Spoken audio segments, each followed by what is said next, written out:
À Paris, la Commission interministérielle pour l'étude des exportations de matériel de guerre, CIAMG, vient de mettre son veto sur un contrat portant fourniture à la garde républicaine, GR, gabonaise de 4 véhicules blindés AML 90 par la société française Sofema, spécialiste du matériel militaire reconditionné, renseigne Africa Intelligence.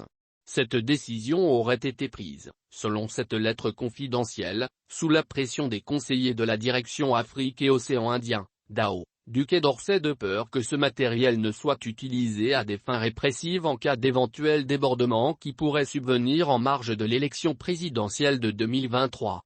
Pour Paris, régulièrement accusé de s'ingérer dans les affaires intérieures des pays de ses anciennes colonies en Afrique francophone, cette décision tombe au plus mauvais moment. Au Mali, au Burkina Faso, etc.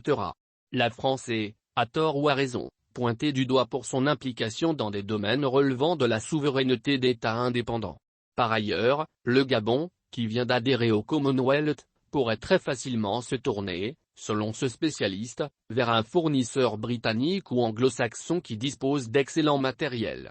Ce qui réduirait un peu plus l'influence de la France dans un pays pourtant stratégique. Le Gabon est l'un des rares pays stables en Afrique. C'est un pays très engagé dans le dossier du climat et l'environnement. Et, dans 3 jours, il prendra la présidence tournante du Conseil de sécurité de l'ONU. Autant de raisons qui font que ce veto portant sur la fourniture de blindés ne pourrait être que temporaire. Comme l'indique Africa Intelligence, le sujet pourrait être rediscuté à l'occasion de la visite de la ministre de la Défense gabonaise, Félicité Ongourine Goubili, à Paris, mi-octobre.